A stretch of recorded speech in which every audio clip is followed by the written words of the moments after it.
इलाकों में धुआंधार चुनाव प्रचार कर रहे हैं। पर इन उम्मीदवारों के बारे में एक गैर सरकारी संगठन एसोसिएशन फॉर डेमोक्रेटिक रिफॉर्म ने कुछ आंकड़े पेश किए हैं। इनमें कई लोगों की आपराधिक पृष्ठभूमि रही है, कई बाहुबली हैं तो कई जेल में से ही अपने रिश्तेदारों को चुनाव लड़वा रहे हैं। तो बिहार की ये तस्वीर है और आप ये जानकर भी चौंक जाएंगे कि पहले चरण में ही करीब 25%, जी हाँ 25% उम्मीदवार करोड़पति हैं। ये हमारा आज का बड़ा मुद्दा है चर्चा का जनादेश में। और इससे पहले कि हम इस मुद्दे पर आए, पहले शुरुआत करते हैं चुनावी हेडलाइंस के साथ।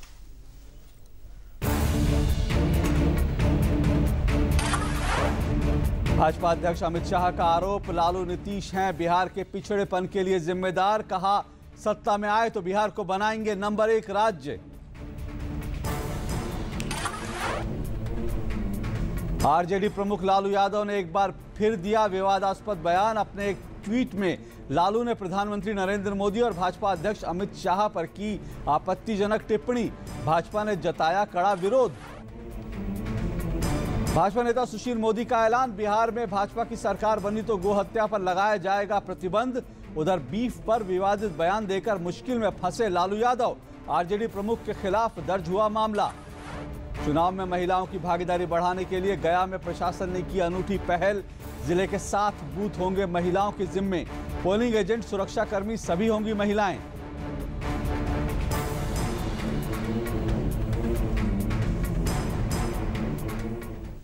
तो ये थी तो चुनावी हेडलाइंस। और अब आज के बड़े मुद्दे पर, बिहार चुनाव इस बार कई मायनों में अलग है। एक संगठन एडीआर की रिपोर्ट के मुताबिक चुनाव के पहले चरण में कई उम्मीदवारों की आपराधिक पृष्ठभूमि है तो कई करोड़पति भी मैदान में हैं। कुछ और रोचक आंकड़े देखते हैं इस रिपोर्ट में। बिहार विधानसभा चुनाव के पहले चरण में कुल 243 में से 49 सीटों पर मतदान 12 अक्टूबर को होगा। इसमें कुल 583 उम्मीदवार अपनी चुनावी किस्मत आजमा रहे हैं। पर इन उम्मीदवारों के बारे में कुछ चौंकाने वाले आंकड़े सामने आए हैं। बिहार चुनाव के पहले चरण के लिए गैर सरकारी संगठन एसोसिएशन फॉर डेमोक्रेटिक रिफॉर्म्स यानी एडीआर ने चुनाव आयोग की वेबसाइट पर उपलब्ध उम्मीदवारों के हलफनामों के आधार पर एक रिपोर्ट तैयार की है। रिपोर्ट के मुताबिक 583 में से 174 उम्मीदवारों के खिलाफ आपराधिक मामले हैं, यानी लगभग 30% उम्मीदवारों के खिलाफ आपराधिक मामले हैं। 174 उम्मीदवारों में से 130 पर गंभीर आपराधिक मामले हैं, यानी 22% पर गंभीर आपराधिक मामले हैं। इसी तरह 16 पर हत्या से संबंधित मामले और 37 पर हत्या के प्रयास से संबंधित मामले हैं। वहीं 11 पर महिलाओं पर अत्याचार के मामले और 2 पर सांप्रदायिक अशांति फैलाने के केस हैं। 5 उम्मीदवारों पर लूट या डकैती से संबंधित मामले और 9 पर अपहरण से संबंधित मामले हैं। एडीआर ने उन 37 विधानसभा क्षेत्रों को रेड अलर्ट क्षेत्र घोषित किया है, जहां 3 या 3 से ज्यादा उम्मीदवारों के खिलाफ आपराधिक मामले दर्ज हैं। रिपोर्ट के मुताबिक पहले चरण में 583 में से 146 उम्मीदवार करोड़पति हैं। इस तरह लगभग 25% उम्मीदवार करोड़पति हैं और जिनकी औसत संपत्ति 1 करोड़ 44 लाख रुपए है। बिहार विधानसभा चुनाव में कई बाहुबली की पत्नियां भी चुनाव मैदान में हैं। जेल में रहते हुए कई बाहुबली नेताओं ने अपने क्षेत्र से पत्नियों और रिश्तेदारों को चुनावी मैदान में उतारा है। Bureau report, DD news. और आज की इस खबर पर चर्चा करने के लिए हमारे साथ 2 वरिष्ठ पत्रकार स्टूडियो में मौजूद है। मैं परिचय करा दूं, हमारे साथ जगदीश उपासने साहब हैं और भूपेंद्र धर्मानी साहब हैं। बहुत बहुत शुक्रिया आप दोनों का यहाँ जुड़ने के लिए। सबसे पहले जगदीश जी, ये हर बार चुनाव में आंकड़े आते हैं, एडीआर इस तरह के आंकड़े देते हैं और हर राज्यों में इस तरह का आ रहा है, लेकिन बिहार के बारे में हम ये सुनते थे कि बिहार में बाहुबलियों का जिस तरह से चुनाव में जो हस्तक्षेप बढ़ा वो बिहार से एक तरह से बढ़ा, उत्तर प्रदेश से बढ़ा। पर ये आंकड़े बताते हैं कि बिहार में आज भी तस्वीर वही है, कुछ बदलाव नहीं है। क्या कहेंगे? देखिए, बिहार और उत्तर प्रदेश दोनों हिंदी भाषी राज्यों के 2 बड़े प्रदेश हैं जहां पर के अपराधियों का प्रवेश या अपराधी वृत्ति के लोगों का राजनीति में प्रवेश तब से हुआ है जब से क्षेत्रीय पार्टियां अस्तित्व में आई और क्षेत्रीय पार्टियां सत्ता में और अपना अंशदान देने लगी। दरअसल आपको देखना ये चाहिए कि भारतीय राजनीति में आपराधिक छवि के लोग सीधे नेता बनने की जो कवायद शुरू हुई है वो 1971 के लोकसभा चुनाव के बाद से हुई है। 69 में कांग्रेस का बंटवारा होने के बाद जब मिसेस गांधी ने 71 में अलग होके चुनाव लड़ा तो उस समय से ये बड़ी मात्रा में जिन लोगों के सहारे चुनाव लड़े जाते थे वही चुनाव में उम्मीदवार बनने लगे। फिर मंडल आयोग की सिफारिशें लागू होने के बाद और उससे पहले जब ये क्षेत्रीय दल जो क्षेत्रीय अस्मिता जाति के नाम पर या अपने निश्चित वोट बैंक के आधार पर खड़े हुए, तो इनके पास कोई चारा नहीं था अपने पैर जमाने के लिए कि वो अपनी जाति के या दूसरे जो वोट बैंक के हैं उनके क्रिमिनल बैकग्राउंड के लोगों को नेता बनाए, उनको प्रत्याशी बनाए। इसकी वजह से ये हुआ कि वो डोमिनेटिंग होते गए इन पार्टियों में। आप देखेंगे कि पिछले मतलब बिहार की बात करें, बिहार तो बहुत बदनाम है, हालांकि उसको उतना बदनाम करने की जरूरत नहीं, अब तो हर राज्य में इस तरह का होता है, बिहारी क्यों। लेकिन पिछले 2010 के लोग विधानसभा चुनाव में जदयू जो इस समय सत्ता में है उसके 34% उम्मीदवार क्रिमिनल रिकॉर्ड वाले थे, हाईएस्ट नंबर था उनका। तो अगर एक रीजनल पार्टी और आप उसी तुलना में अगर भाजपा या कांग्रेस का देखें तो उनका परसेंटेज बहुत कम आता है। तो इसका मतलब ये है कि जो क्षेत्रीय दल हैं वो सिर्फ अपने क्षेत्रीय अस्मिता या क्षेत्र रीजनल इश्यूज पर राजनीति कर नहीं सकते, रीजनल इश्यूज पर फाइट नहीं कर सकते इलेक्शन, इसलिए वो जातियों के दबंग लोगों को पकड़ते हैं, क्रिमिनल बैकग्राउंड को। लेकिन भूपेंद्र धरवानी जी, यहाँ पे दो मुद्दे हैं। एक, पॉलिटिकल पार्टियां, दो सवाल उठते हैं, पॉलिटिकल पार्टी ऐसे लोगों को टिकट क्यों देती है, जिसका ये बता रहे हैं जगदीश जी, क्योंकि उनके जीतने की संभावना ज्यादा रहती है। पर दूसरी इससे जो मुद्दा जुड़ा है, लोग क्यों वोट देते हैं? देखिए, मुझे ये लगता है जो आप उपासना जी ने कहा और आप भी प्रश्न में ही कह रहे हैं कि ये सामाजिक मुद्दा है। मैं इसको दूसरे ढंग से देखता हूँ। मुझे लगता है कि अगर जिस प्रकार अगर बिहार का आप इतिहास देखें, बिहार की जनता जो है विकास से विमुख रही है। बड़े लंबे समय से वहाँ पर जंगल राज वैसे ही प्रचारित नहीं होता चुनाव के अंदर, जंगल राज का वहाँ पर वातावरण रहा है। विकास का भी मुद्दा ही नहीं, विकास का मुद्दा कभी रहा ही नहीं है। और इसके कारण वहाँ पे पिछड़ापन रहा है, शिक्षा की कमी रही है। इसलिए ये जो चीज़ें आती हैं ये सामाजिक, मैंने इसलिए कहा कि वहाँ के जातिगत जिस प्रकार वहाँ डिवीज़न है जातिगत, वहाँ का कोई एक पर्टिकुलर जाति का दबंग आदमी जिसको हम मुसलमान कह सकते हैं, वो अपनी जाति विशेष के साथ हो रहे अत्याचारों को बचाने के रूप में निकलता है, रॉबिनहुड बन जाता है। और उसके पीछे एक तरीके से अब डेमोक्रेसी है, लोकतंत्र के अंदर मुझे ये लगता है कि सत्ता में आने के लिए टिकट जो है एक अलग मुद्दा है और सपोर्ट जो है वो ज़्यादा बड़ा मुद्दा है। और वो जो रॉबिनहुड जिसको आप कह रहे हैं, वो उस कास्ट के वोट कन्वर्ट करवाने की सिचुएशन में आ जाता है। जी। और वो इसलिए आता है क्योंकि लॉ एंड ऑर्डर, कानून व्यवस्था जो है जब पंगु होती है तो इस प्रकार का जो वातावरण निर्मित होता है वो इसका मुख्य कारण है। नहीं, लेकिन अभी हम कुल मिलाकर हम कह रहे हैं ये वाला बिहार का चुनाव जो है वो डेवलपमेंट पे लड़ा जाएगा, क्योंकि अब बिहार की जनता देख रही है दूसरे प्रदेशों को, लेकिन फिर भी जो है पॉलिटिकल पार्टियां ऐसे लोगों को टिकट दे रही है, इसका मतलब उनकी विजिबिलिटी ज्यादा है। नहीं अशोक जी, जो आपने बात कही बिल्कुल ठीक है। अभी जो उपासना जी भी कह रहे थे, अगर आप रिकॉर्ड देखें, ये जो दबंग या मुझे लगता है मुसलमान की जो अब संख्या है, परसेंटेज जो है वो लगातार डिक्लाइन है। ये इंडिपेंडेंट ज़्यादा आते जा रहे हैं क्योंकि एक लगता है लोगों को कि जो मुसलमान है वो जीत सकता है।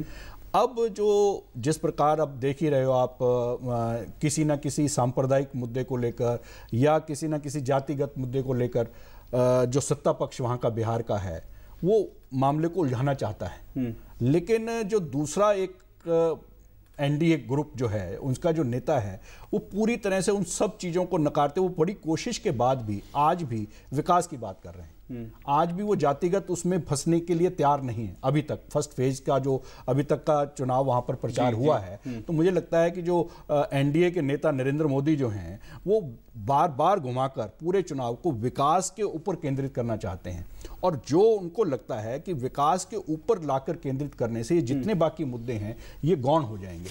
और जब ये गौण होंगे तो मुझे लगता है कि जिस प्रकार की जो चीजें हैं ये धीरे, अब क्योंकि बहुत लंबे, जैसे उन्होंने कहा, देखिए 3-4 दशक, लेकिन अब जब लगता है कि देश में राजनीति में बदलाव हो रहा है, बिहार की राजनीति में बदलाव हो रहा है, पर ये हो नहीं रहा। दरअसल ये आंकड़े तो यही बताते हैं। तो हाँ, तो बिल्कुल जगदीश जी, ये कुल मिलाकर अगर देखें तो शायद इसके लिए बड़े चुनाव सुधारों की जरूरत है, बड़े सुधारों की, क्योंकि अगर विनेबिलिटी के दम पर राजनीतिक पार्टियां टिकट देती रहेंगी, लोग वोट देते रहेंगे, तो सवाल है कि हमें कड़ा कानून बनाना पड़ेगा। निश्चित रूप से देखिए, मैं पिछले दो विधानसभा चुनाव की बात बता रहा हूं। 8% ऐसे उम्मीदवार थे जो जीते जिन पर कोई आपराधिक मामला नहीं था, क्लीन इमेज वाले उम्मीदवार।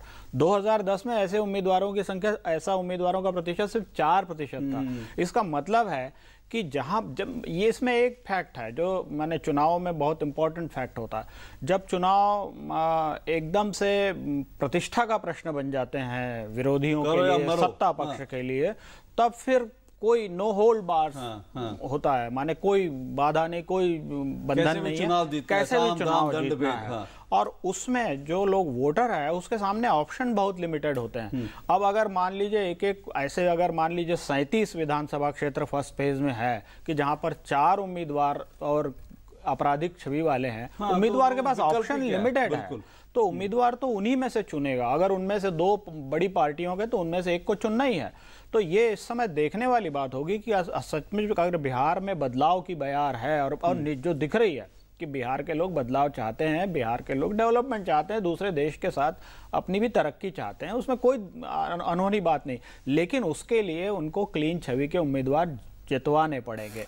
लेकिन अगर ऐसा नहीं होता है तो इसका मतलब है कि जिस विकास के एजेंडे को लेकर इस समय एनडीए या उनके जो विरोधी हैं वो भी विकास की बात कर रहे हैं, लेकिन तो उस एजेंडे को पूरा करना मुश्किल होगा। इसलिए जरूरत है इस बात की, असल में चुनाव सुधार का मामला सिर्फ चुनाव आयोग का मामला नहीं है ना, तो राजनीतिक पार्टियों तो राजनीतिक दलों का मामला है। राजनीतिक दल इसमें कितनी पहल करते हैं, राजनीतिक दलों की कितनी इच्छा है, जीतने वाले उम्मीदवार को ही टिकट देंगे, सिंपल फार्मूला है। जीतने वाला उम्मीदवार कौन होगा, जिस कॉन्स्टिट्यूंसी में जैसा होगा जीत सकता है क्या, वो गुंडा है, बदमाश है, पैसे वाला है। और क्योंकि आपने पैसे वाले की बात की, तो यहीं पर चुनाव जीतने का जो है यही बात है कि भारत में अगर चुनाव लड़ना है, जीतना तो खैर दूसरी बात है, जीतने के लिए तो आपको बहुत पैसा चाहिए, पर चुनाव लड़ना है तो उसके लिए भी आपको पैसा चाहिए। 25% उम्मीदवार बिहार में जो है वो करोड़पति हैं। बिहार की स्थिति, हमको आर्थिक स्थिति मालूम है, वहाँ के लोग जो है पलायन करने के लिए मजबूर होते हैं। एक नौकरी के लिए 1000 रुपया, 15,000 रुपए की नौकरी, 10,000 रुपए की नौकरी के लिए, और वहाँ के उम्मीदवार जो है करोड़पति हैं। 25 नहीं, जो आपने बात कही, मैं अभी जो उपासना ये बात, जिस प्रकार अच्छे छवि वाले लोग 8% से 4% रह गए आपके सामने है। मैंने कहा ना, सामाजिक मुद्दा है, जनता चुनती है, लेकिन कहीं जगह मजबूरी भी है। जब दोनों तरफ ही क्रिमिनल हैं, दोनों तरफ ही अरबपति हैं, तो क्या कर सकते हो। इसके साथ साथ जो आपने बात कही ना, मैंने जो लॉ एंड ऑर्डर की बात आपको कही, लॉ आप जितना मर्जी बना लीजिए, कानून, इस देश में इतना कानून है जिसका कोई हिसाब नहीं, लेकिन क्या क्राइम कम हुआ? यहाँ पर जो बात, यहाँ पर एक लॉ का ही लॉ, एक मिनट अशोक जी, मैं एक बात कहूंगा कि मुझे लगता है कि आज अपने को त्वरित न्याय की व्यवस्था करने की आवश्यकता है, जिससे ये मामले जो हैं जल्दी से जल्दी निपटें और क्रिमिनल को न्यायपालिका का डर पैदा हो। हाँ, ये बात आपने सही कही, न्यायपालिका का डर होना चाहिए। और न्यायपालिका में, जैसे कि प्रधानमंत्री नरेंद्र मोदी ने चुनाव से पहले एक कहा था कि न्यायपालिका एक सिस्टम ऐसा बनाए कि जो आपराधिक पृष्ठभूमि, क्योंकि इसमें तो बहुत से लोग कहते हैं कि पॉलिटिकल हम पे मुकदमा लगा दिया, हम पर निर्दोष है पॉलिटिकल, और ऐसा होता है। तो ये भी एक बड़ा जरूरी है कि पॉलिटिकल जो नेता हैं उनके खिलाफ जो मुकदमा है वो जल्द से निपल जाए, ताकि पता चले कि भाई वो है कि नहीं है। लेकिन फिर भी एक बड़ी बात यह है कि आखिर हमने कानून, मैं आपको एक छोटा सा एग्जांपल इंटरवेंशन जो किया था, उसके कारण आज लालू यादव जो है बिहार के मुख्यमंत्री नहीं बन सकते। मैं आपको यही छोटा, ये जो आपने बात कही, मैं इसी मुद्दे को आपको कहना चाहता था कि आप ये बताइए कि लालू यादव अब डिबार हुए हैं जी, कितने वर्षों तक वो मुख्यमंत्री रहे, केस कब से उनके ऊपर, वो कब का केस है, उस दौरान जो कुछ उन्होंने डिसीजन लिए, क्या वो ठीक डिसीजन थे?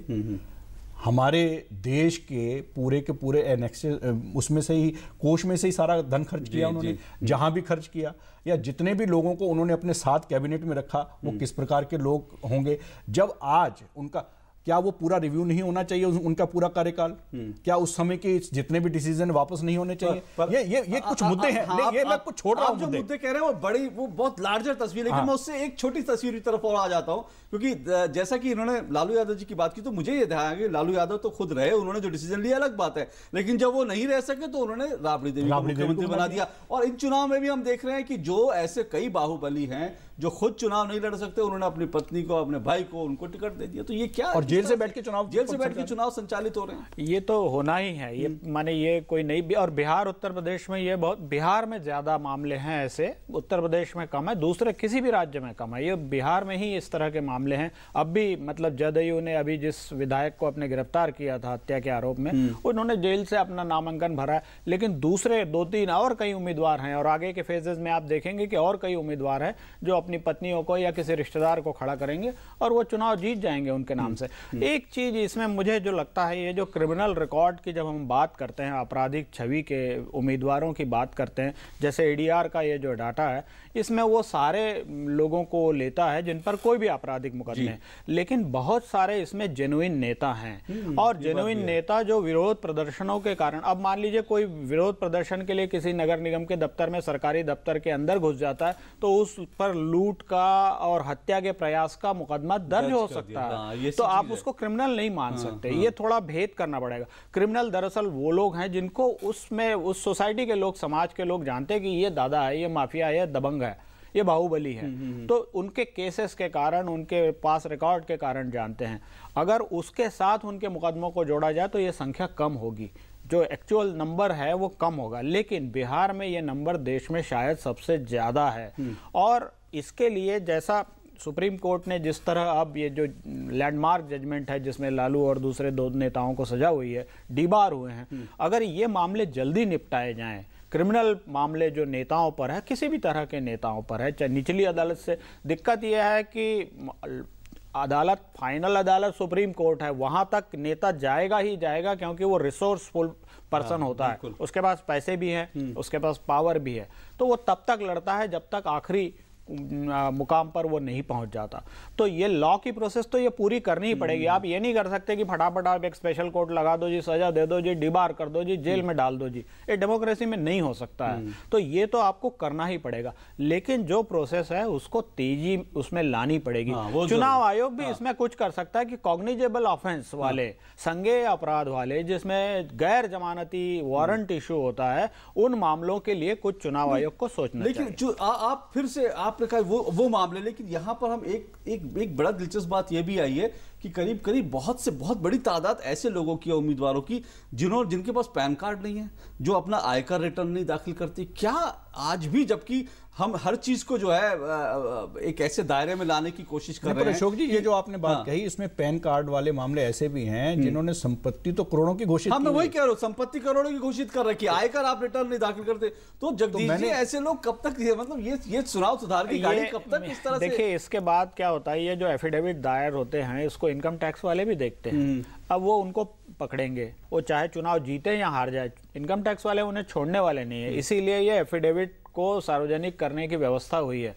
ये दूसरी तरह से है, माने आपको जो रिलेटेड डिपार्टमेंट है वो उसको पकड़ ले, जो जिसने की रिटर्न फाइल नहीं किया या जिसने पैन कार्ड भी नहीं लिया, संपत्ति बहुत बड़ी दिखा रखी है, तो ये दूसरा तरीका है। मुझे लगता है ये, हाँ, ये होता है। कई कितने ही मामलों में नोटिसेस इशू करता है इनकम टैक्स विभाग जो है, और उन पर मुकदमे चलाता है, दंड देता है। ये ऐसा होता है, हो रहा है, और अब तेजी आएगी, क्योंकि अब तो काले धन का ऐसा सख्त कानून बन गया है कि अब कोई मुरव्वत नहीं होने वाली है। तो इस तरह के एफिडेविट तो बहुत बड़ा आधार है, उन्होंने भरा है, साइन किया हुआ है, तो इनकम टैक्स वाले तो वो लेकर उनके पास पहुंच जाएंगे, बताएंगे कि कहीं बताइए आप। होगा, आपको लगता है धर्माणी जी? आप, मुझे ये लगता है, मैंने तो जैसे आपको कहा कि कानून जो है हमारे पास इतने हैं, अगर उन कानून का स्पीडी इम्प्लीमेंटेशन हो, और जो उसका वायलेशन करने वाला है, उसको तोड़ने वाला है, उसको ये डर हो कि इस कानून के तहत मुझे ये सजा होने वाली है, तो उसका मतलब होने वाली है।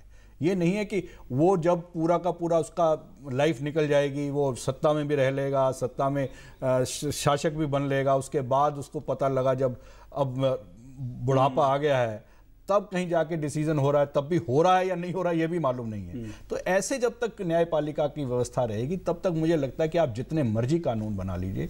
जो उपासने जी ने बात कही, मुझे लगता है कि उसमें अशोक जी इम्प्लीमेंटेशन जो है वो सबसे बड़ा क्रूशियल पॉइंट है, और वो वही कानून व्यवस्था। अगर जब तक वो लचर रहेगी, तब तक कुछ नहीं होने वाला, आप जो मर्जी कर लीजिए, पर ये करना पड़ेगा। लेकिन अगर आप इसकी बात करें चुनाव आयोग की, तो या तो फिर चुनाव आयोग को आगे बढ़ना पड़ेगा, और जितने जो जैसे उपासना जी ने कहा कि कुछ ऐसे मामले आइडेंटिफाई करने पड़ेंगे कि जिनके खिलाफ ये मामले रजिस्टर्ड हैं इस प्रकार के, उनको डिबार किया जाए। तब मुझे लगता है कि कुछ चीजें आगे बढ़ सकती है, पर कुछ करना बहुत जरूरी, क्योंकि जो स्थिति आज हम देख रहे हैं उसको देखते हुए लगता है कि अब इस पर जो है कड़ा डिसीजन जो है लेना पड़ेगा। बहरहाल इसका तो हमें इंतजार करना पड़ेगा। बहुत बहुत शुक्रिया जगदीश उपासने जी और भूपेंद्र मान जी, आप दोनों यहाँ पर आए चर्चा की, बहुत बहुत शुक्रिया आपका। तो ये आज की हम बड़ा जो मुद्दा था उस पर बात कर रहे थे, और अब बात मतदाताओं के मुद्दों की करते हैं। आज वोटर चौक में आपको लिए चलेंगे बिहपुर, जहां पर वोटरों से बात की हमारे संवाददाता ऋतु वर्मा ने।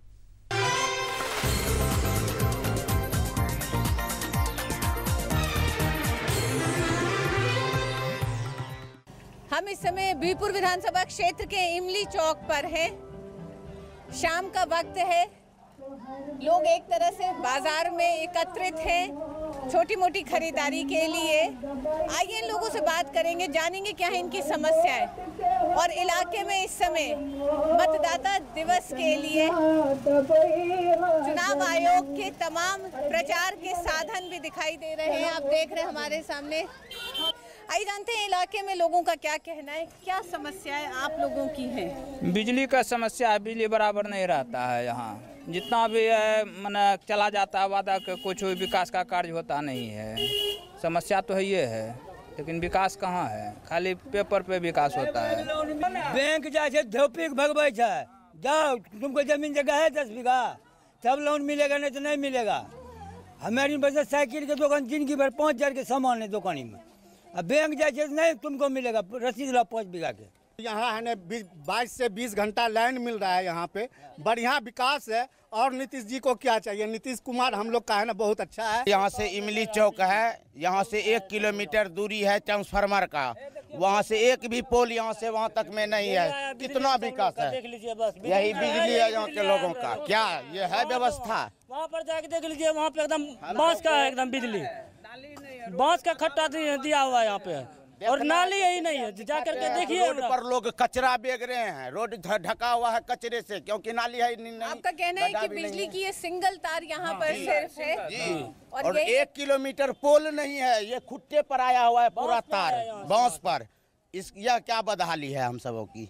यही है विकास। नीतीश जी खूब विकास कर दिया, रोड बन गया। रोड तो बनने है 20 बरस 25 बरस से सरकार है, रोड नहीं बनेगा, बनना है वो तो हम सब भी चंदा कर देंगे, इतना को बना लेंगे, लेकिन इस ढंग का विकास नहीं हुआ है। विकास कुछ विकास ही नहीं है। 40 बरस से लड़ रहा है, कहीं कुछ न है। जो बोल के जाते हैं वही हो जाता है, बस बात खत्म है। चुनाव जीत गए, बस बात खत्म है। हम लोग विकास को वोट देंगे, विकास करने वाले को वोट देंगे। तो विकास यहाँ तक अभी आपके गांव तक नहीं, बहुत कुछ हुआ है और होगा भी, उम्मीद रखते हैं। 21वीं सदी में आप लोग विकास को किस तरह से देखते हैं? आज भी सड़क, पानी, बिजली ही विकास आपके लिए, या इससे आगे भी कहीं बढ़े हैं आप लोग? बहुत ज़्यादा बात है, डिजिटल इंडिया होना चाहिए।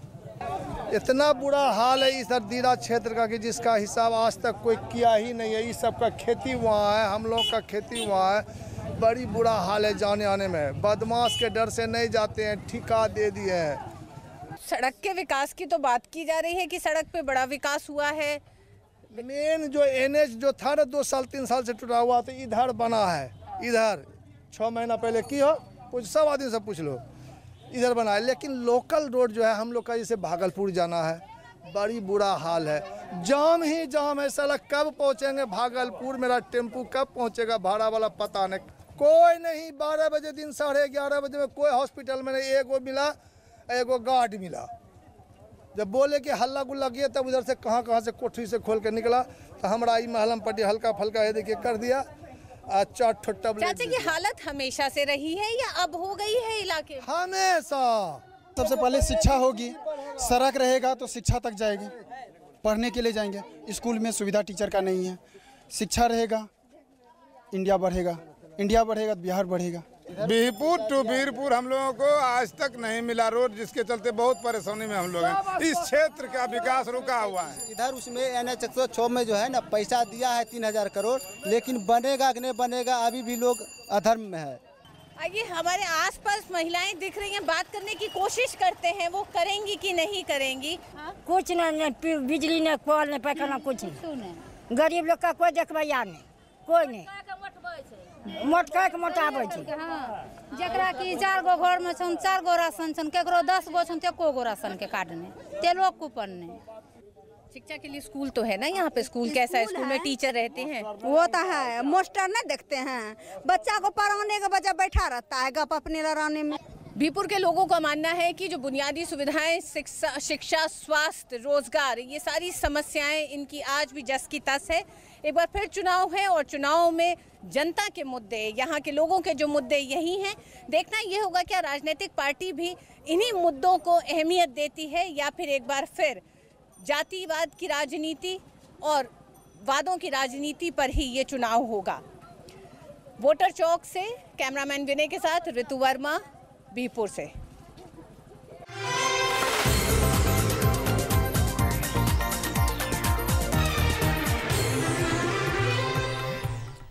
तो ये तो था वोटर चौक, और चुनाव की अन्य खबरें देखते हैं चुनाव एक्सप्रेस में।